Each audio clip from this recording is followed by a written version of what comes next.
I recently spent 5 days at Gen Con 2024, so I wanted to talk a bit about that event. Now, Gen Con took place August 1st through 4th. That's only 4 days, but I showed up on Wednesday during setup day. I had multiple media events on that Wednesday, so I got 25% more Gen Con. So cool.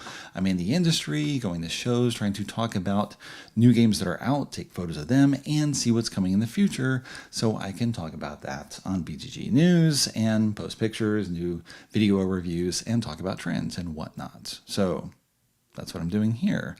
But what's interesting is going around the show felt like the trends were what I've already been seeing. It felt very much like a continuation of what's happened in the recent past.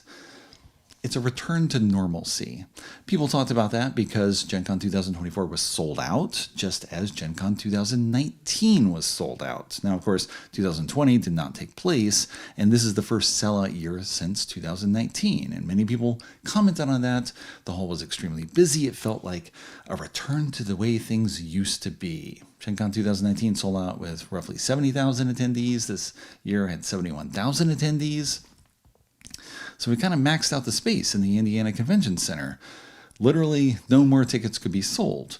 There is an expansion for the Indiana Convention Center for which ground has been broken. It's going to be built across, I believe it was Illinois Avenue. I forget now. Maryland Avenue? Right next door to the Indiana Convention Center. Ground was broken in 2023. Construction is estimated to be finished in 2026. So it'll be a few years before more space will be available. It has, I think, 800 new hotel rooms that are coming in as well. So potentially Gen Con can get bigger at that time if things are still rolling along as they have been, where everything's back to normal, companies selling lots of games, everything's very busy, people taking home lots of stuff. Industry is rolling on.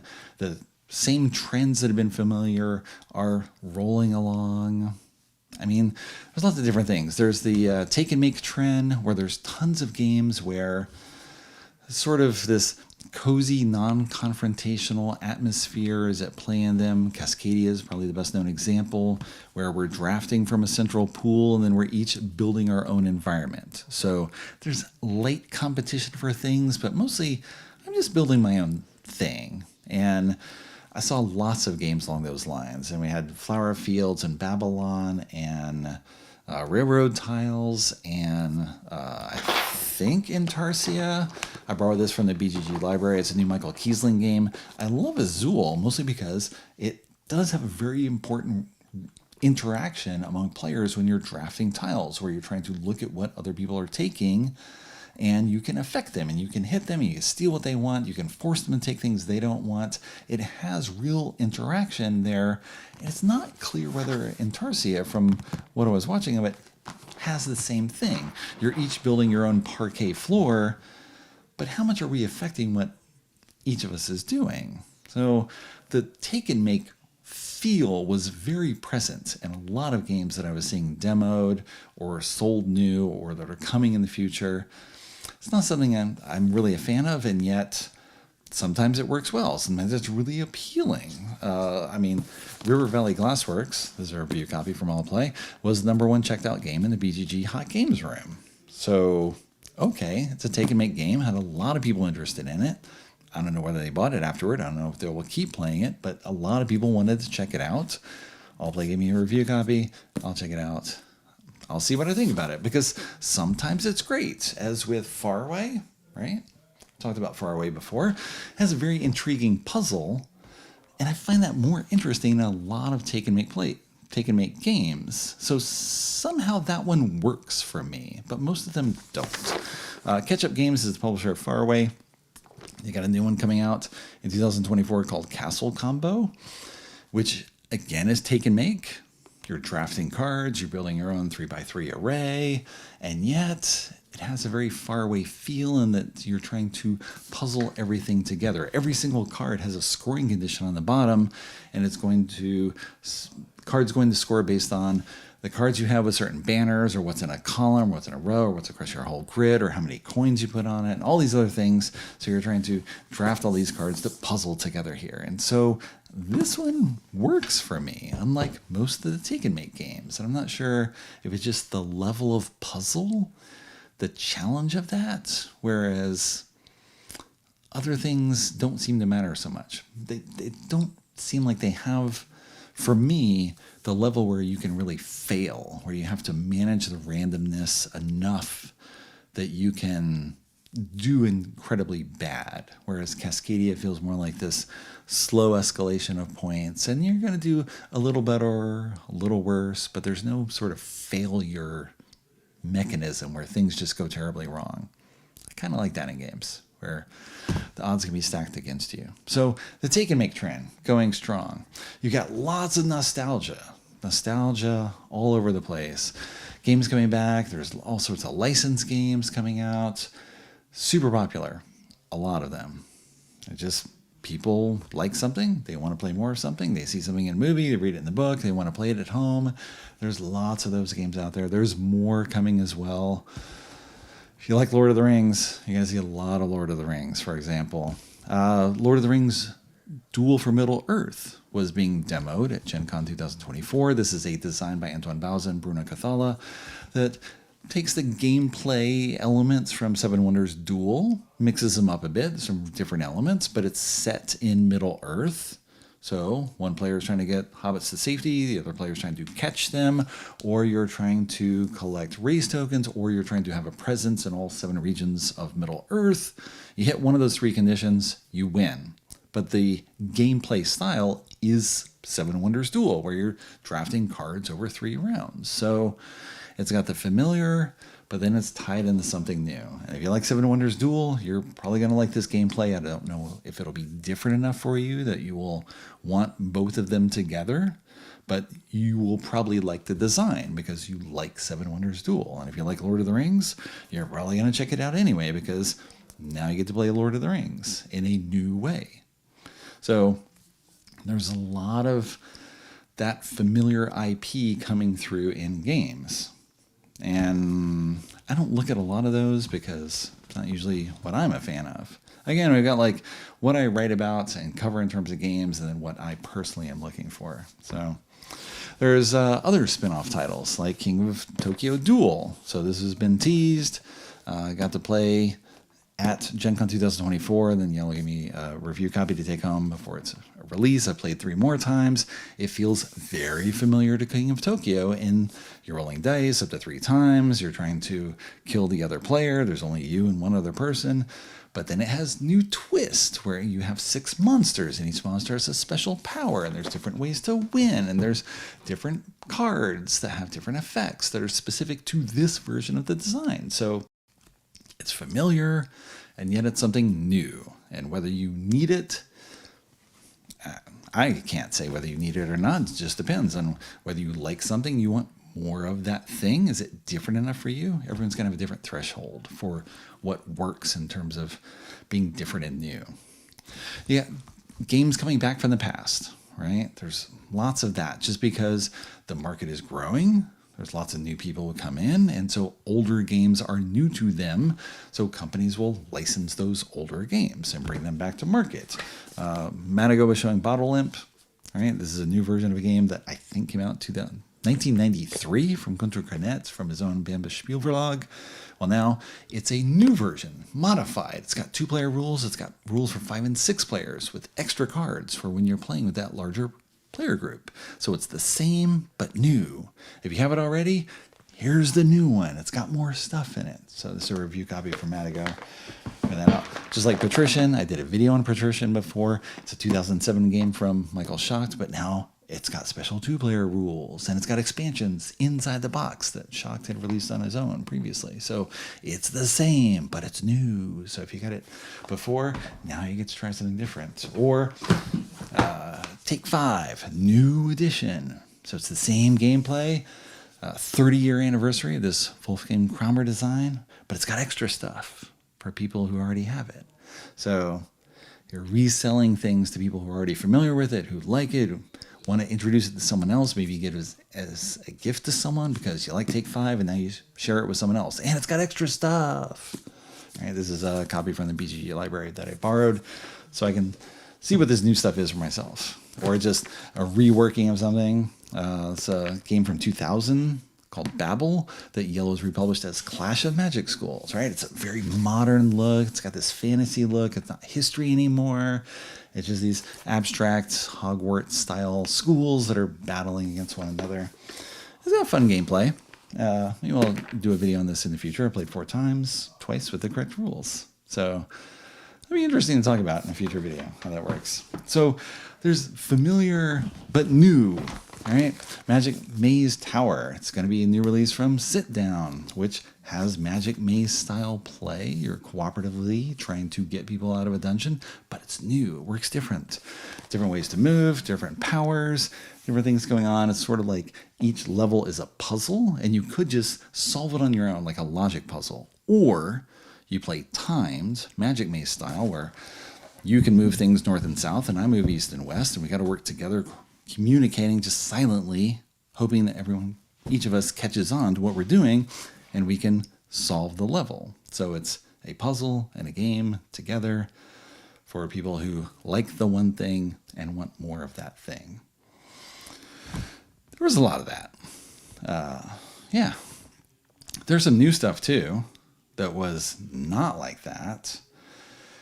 I'll have to do some videos, emphasize some of that in the future as well. I mean, it's a little hard sometimes because, of course, things that have that built-in market get a little more attention, or you have to have someone who's going to champion the new thing because they're a fan of it. I'm typically a fan of 2-player games with special power cards. I love innovation, even though it's not strictly 2-player, but I love that. Compile did a video of that, debuted at Gen Con. This is a review copy. I did a preview video just talking about that game because it's got all these special powers. Got a review copy of Pagan from Capstone. This is a new English version of a release from German publisher Wormgold. Came out at the end of 2023. One player is the witch, the other is the hunter. So the witch is trying to brew a potion, I believe, to cast a spell.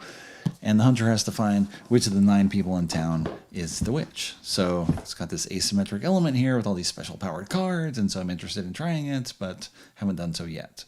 So that is like, of all these things that I've shown you, is this the newest? This is the one that's least like other things? I mean, it's far away-ish, and this can be new as well. And in Tarsi, I don't actually know. It's a little hard sometimes because everything starts being referenced to everything else. And possibly it's just because I see so much stuff, so everything feels familiar, which is sometimes a letdown. I try to stay unjaded. I try to be like, here's how to play this thing. Here's how to play this game, and try to stay sort of detached to it because I know a lot of people, this will be new for them. And so I try not to just be like, we've seen this before, this is done before. And yet I do that when I talk about, for example, take and make games, which I feel like I've seen enough, not really interested in. I want some more direct interaction with players where we really affect what one another is doing. But, you know, that's my taste. And so tied in with that, I thought I'd talk about 5 games that I'm looking forward to playing. So just, again, this is more like Eric's taste coming through. There's lots of stuff I borrowed from the BGG library to play. That is not necessarily my taste, but I think people would be interested in seeing previews. So we got that. But then we also have other stuff. So, for example, DaDaDa, I bought from the op. This is a cooperative game in which you're kind of making up a language. You have certain image cards and then syllable cards. And you're going to turn over a syllable card and an image, and you assign it to that syllable. So you'll turn over this B, and you'll put it next to this card, and you'll go da, da. And you'll turn over something else. Another player will turn over something else. If they think that that is also da, they'll put it by da. If not, they'll put over another syllable card and say like bow, bow, bow. If you disagree, you can put it over da, and they'll be like do, bow.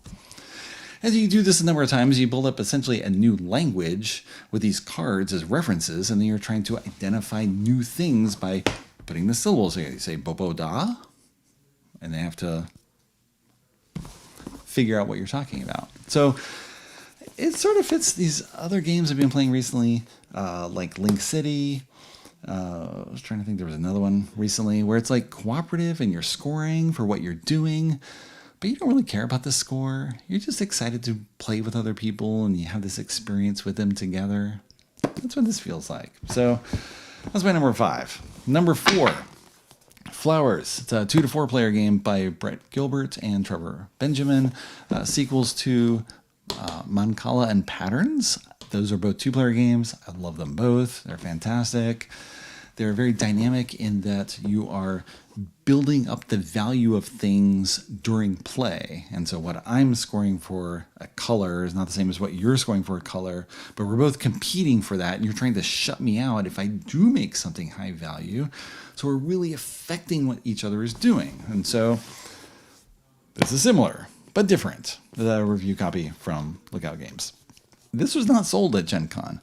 I did not realize this, but apparently Asmodee really likes a studio to focus on one game at a show. Focus on that one game, right? We've got a lot of studios in Asmodee.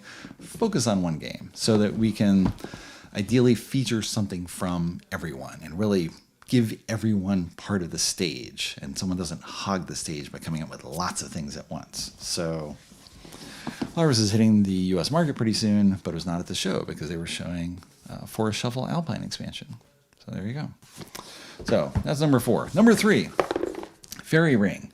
It's a new title from, was that Repo? Repo Production. I forget the designers, Laurence Grenier, Fabien Tanguay. It's a 2 to 4 player game that feels like it should be take and make, because each of you is going to be building up your own fairy garden here with mushrooms that score in various ways, depending on the type of mushroom that are there.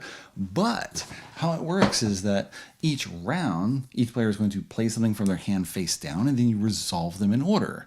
And the card that you turn over determines how much your fairy token moves around the board. And so you're trying to move to maximize the points you get as you're moving that token.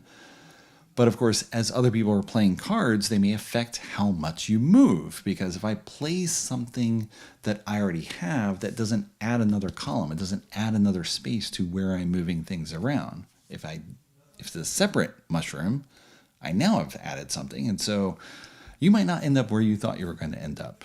And we're going to take turns being first player, and we're trying to maximize everything. And again, this is like managing that chaos, but it's interactive chaos with each player contributing to what's happening and building up this playing area that we're scoring in, that we're interacting in.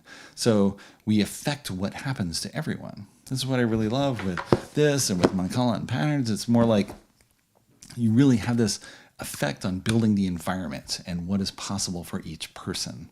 So cool. I like that. That was number 3. Game number 2 is Embargoed, and I can't talk about it yet. Instead, I will talk about other things that are, well, The Gang. It's a cooperative game where you are trying, it's sort of Texas Hold'em style, where each player gets 2 pocket cards, you can reveal 3 cards, and this is all from a standard 52-card deck, and you're trying to rank each person. Each person is trying to rank themselves in order from high to low. Who has the best hand, and then the second best hand, and so on down the line. But you're revealing information only by taking tokens. I think I have a decent hand. I may take the second highest rank, and then someone else may take that from me. And I'm like, what do they actually have? And then I take it back, and they're like, no, they take it. And it's all this quiet communication just by taking the tokens. You're trying to rob a bank. If you get the order of everything correct, you rob a bank, and now there'll be a penalty for next time, right? You set off an alarm, and so there's a challenge that'll make things more difficult. If you fail, then you get an assistant who comes in and helps make things easier. So you're trying to rob a bank 3 times, or you don't want to get caught 3 times because then you lose the game. But it's all about reading other people, which I love from, again, Link City, or the idea of DaDaDa, or of course the game, or the mind, all this sort of stuff where it's all about feeling what other people want to do, the level they're at, what's comfortable for them, and where they fit in. So it's communicating with other people within this set of rules in a very weird, abstract way. I was talking with someone last night, a guest, not really a game player, and it's more like games make this rule. They're rules where you interact in this specific way, in this tiny little world, and the rules define the world, and they give you a system that you're trying to work in with other people and try to figure that out. So it's like a microcosm here. It's similar to mathematics where you have axioms that are going to set up the rules for math, and everything you can derive from those axioms. It has the rules that function the same way in this mathematical system. And you can really see why mathematicians and engineers and other people work along those lines really like games, because they have those similarities where you have the logic system of the world and then what comes from that. But then at the same time, I didn't like stupid games where you're making up language that still have that logic system and what's driving from that, but it's much more of a personal reaction thing. So The Gang is sort of my intermittent number 2, along with Panda Spin. This was demoed by Mandala, which is distributing the debut release from Moongate Design. This is a Carl Chuddick design. I've played twice on a mock-up copy. Carl Chuddick's my favorite designer, right? From Innovation. So Panda Spin works. It's a trick-taking game where the cards are double-sided. You're going to play cards, and if you pass, then those cards come back into your hand, and you flip them over, and you get what's on the other side. And if you play cards that have been flipped, those now go away. So it's trick-taking, but more importantly, you want to get rid of all the cards in your hand. So trick-taking is just the way things work. And it's a rolling trick. It's akin to Tishu. Tishu is not a trick-taking game as well. This is a climbing game as well, but it's more a shedding game where you're try to get rid of all your cards. When you do, you score points equal to the player who has the most cards in hand, up to 7. You play multiple rounds trying to get the most points. But there's also different ways to get points as you're playing, depending upon how cards get flipped around. You play with only as many suits as the number of players, and each suit has sort of a different speciality. So it's very tricky and difficult to figure out what you're doing in the game. And like so many other things, I want to play a bit more and then hopefully do a video to talk about that. So these are my intermittent level 2 games for the thing that I can't talk about. But I will, once I'm allowed to. So you'll see. Okay. Number 1, I did a write-up already on this on Tower Up by Sebastian Pochon and Frank Critton and Grégoire Lagui. So from Monolith, which normally does things like Batman and Conan and Mystic Battles. This is total Euro design where you are building up a city, right, putting up towers. It's got a little area control-ish style play. It's Ticket to Ride-ish in that either you're going to get a card, which gives you resources, or you're going to build stuff, right? Ticket to Ride. That's it. Get cards, resources, or build stuff. That's all you're doing. You're going to build at most 10 buildings. The height of the building gives you a score in a particular color. There's 4 colors in the game. You're trying to maximize a color because you get more points if you push it up to the edge of the chart, but you're trying to move all the colors up because then you get free actions if all colors hit a threshold, and you've got common objectives.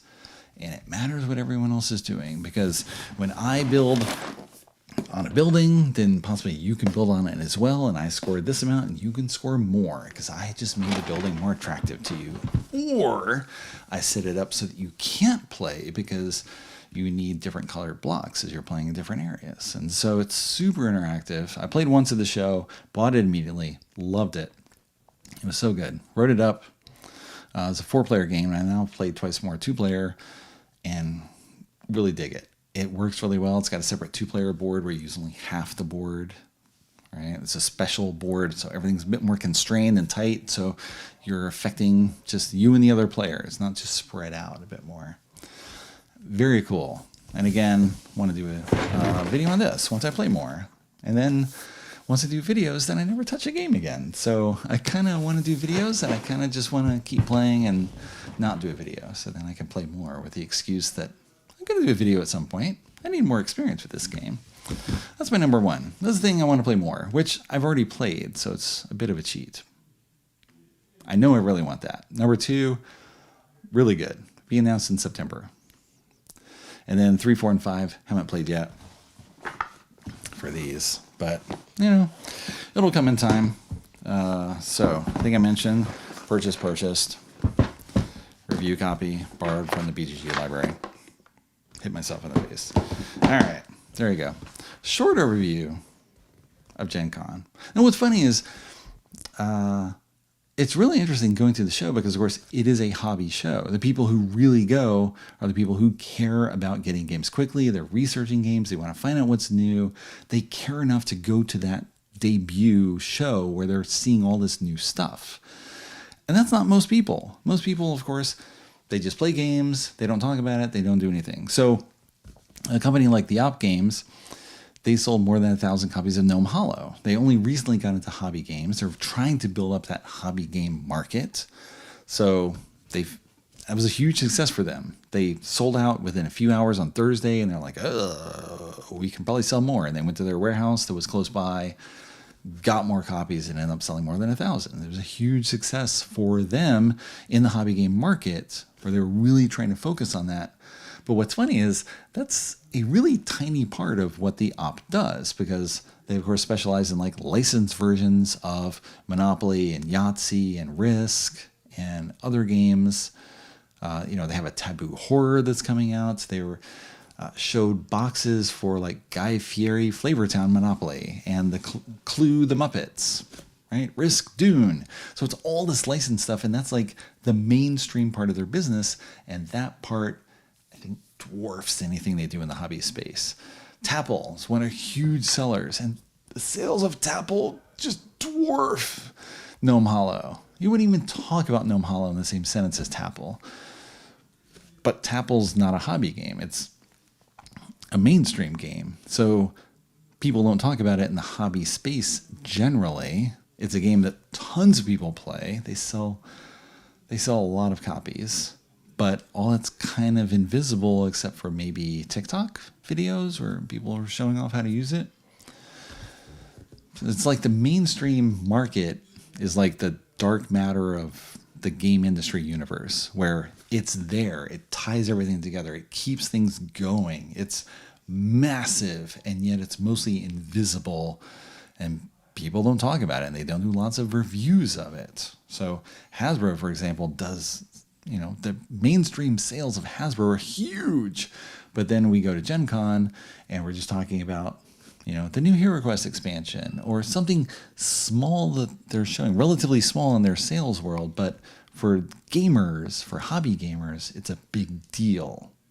They showed a mock-up of a new version of Asara, a game by Wolfgang Kramer and Michael Kiesling, that they hope to crowdfund, which seems like a weird fit for them. They're not really like a Euro company, but I talked with people there, and people internally at Hasbro love Asara. They liked it a long time, and they were looking for something that might be interesting to do and sort of expand what you think of when you think of a Hasbro game. And so they're going to try to crowdfund that. And if it doesn't work, it doesn't work. But if it does, it'll exist. Will it change what Hasbro does fundamentally? Probably not. They'll keep doing what they do. All right? They tried to fund HeroScape Age of Annihilation. Didn't work. Hasbro has certain metrics that it needs to hit. It's a giant company. There's a lot of people involved. The sales volume of Hasbro, not the same as the sales volume of Renegade Game Studios. So Renegade licensed HeroScape from Hasbro. And for Renegade, huge success, right? They operate on different scales. And so sometimes it's hard to keep track of that. So Renegade seems like a giant company, but compared to Hasbro, it is not. But then Renegade compared to some other companies, like say, brand new company, Renegade Design, Renegade dwarfs them. And so that was these different scales of where everyone falls. And I'm talking with a lot of publishers, they sometimes wish that people had a better idea of what size they were. All right, they'll say like, why does this company, a super successful company, go to crowdfunding to do this? And yet this huge successful company has like 5 people who work there. It's not that huge. It just has a presence because it's been around for a while. It's got some recognition, but it's not actually a large company. I don't know. There's all sorts of stuff that goes on behind the scenes. I talk about some of it when I can. So there you go. 5 games I'm interested in playing. Some thoughts about the market, which again feels like not much has changed. There's not a trend that I could point to and say, this is what's big, because there's a lot of everything that's coming out. There's dice games, there's card games, there's simple games, there's these complex games. There's kind of all over the place. There was nothing that felt like it was trending, that it was super hot, that everyone talked about, that it was like the must-have game of the show. For all that the op games talked about selling more than 1,000 copies of Gnome Hollow, I didn't see anyone playing it outside of the BGG Hot Games room, where we had a couple copies, and it was on the table. And that was that. Leader Games said they sold more than 2,300 copies of Arcs, and we saw Arcs being played in the Hot Games room. But other than that, no one was talking about Arcs. At the show, lots of people talked about it on BGG. Lots of reviews, lots of interest there. But at the show, it was just rolling along in the background. Lots of sales, but not with no buzz, not anyone spreading the word or being like, you have to play this game. It was just already a known entity that people knew they were going to get, and then they just put it in the bag, and that was it.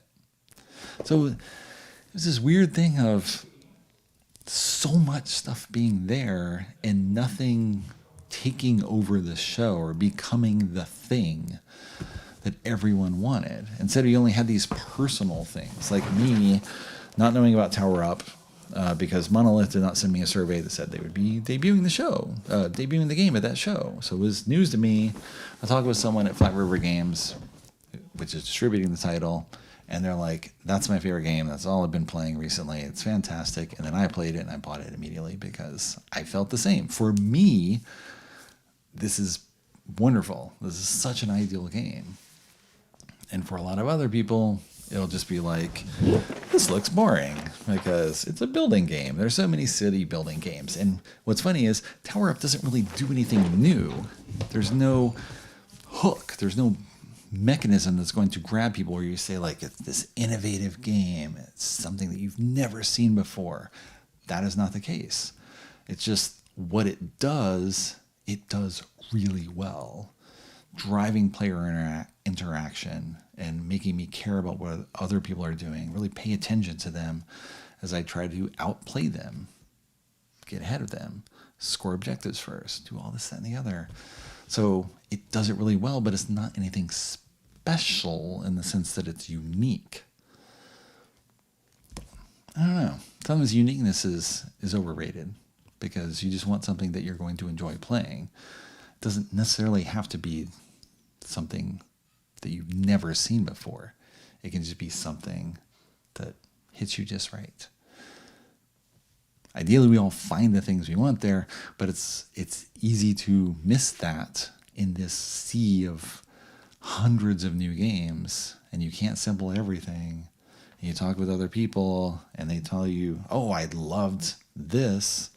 And you're like, well, cool. I'm glad you like that. And then you just move on because it wasn't for you. But there's so much out there. It's kind of mind-blowing. There you go. My over-the-moon, free-flowing ramble about Gen Con 2024. Now it's time to get to work on Spielessen 24. Happens in 2 months. We got a preview on BGG with close to 700 titles right now. We're going to keep adding to that for the next 7 weeks or so. Hope to actually play some games in addition to working on that. But hopefully it'll help you find something that you're interested in, just like the Gen Con preview, just like all these videos that people do, all the things we talk about here. People are often sharing stuff that they just want to talk about, that they're super interested in. Like me when I was doing Patrician. It's an old school game that just hits me right with the player interaction, all this stuff going on. And if it's good for you, cool. If not, well, hopefully you got someone else who's going to give you recommendations that jive with you just right. Enjoy your day.